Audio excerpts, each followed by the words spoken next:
АКМИ системот, иако во најголемиот дел се поистоветува со автоматската распределба на предметите, представува еден крвоток кој што содржи ни помалку ни повеќе 85 регистри на предмети.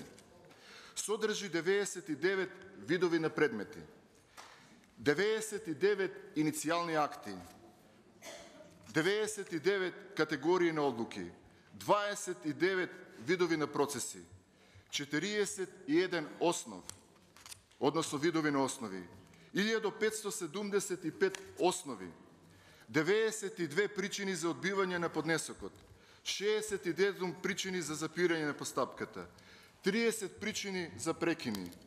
Дефинирани се и внесени се 33 типови неправни лица, 39 учесници на предметите, 1236 податоци со имењата на адвокатите, нотарите, извршителите, медијаторите.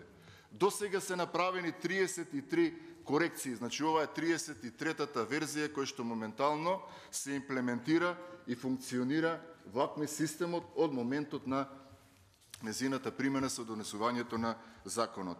Или преку 8000 функции во АКМИ системот.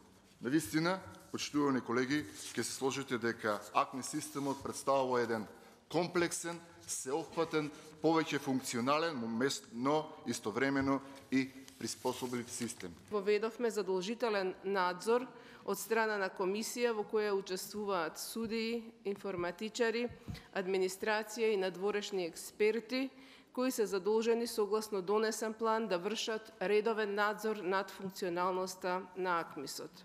Сега генерално се заклучи прво дека движењето на предметите во судовите се врши преку АКМИ системот, понатаму дека распределба и прераспределба на предмети се врши електронски, не се забележани случаи на доделување предмети на рака, дека судиите редовно вршат прием на предмети електронски, изземање на судии се врши по законска процедура и врз законски основи, исклучување и вклучување на судии од АКМИС се врши со образложена одлука заради отсуство подолго од 5 дена.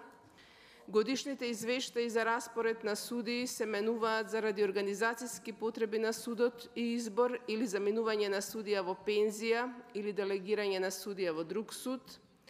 Предметите во судовите се распределуваат еднаш дневно во 14:30 часот, а итните веднаш, и дека одлуките за рачна распределба на предмети има кај предмети по кои постапува само еден судија и во овој случај предметите се распределуваат електронски со тоа што истите се доделуваат на ист судија. Надзорот покажа одреден број на проблеми кои системски треба да се решаваат, но истовремено покажа и на исклучително подобрена работа во делот на автоматската распределба на предметите, односно во сите контролирани судови АКМИС системот е во употреба.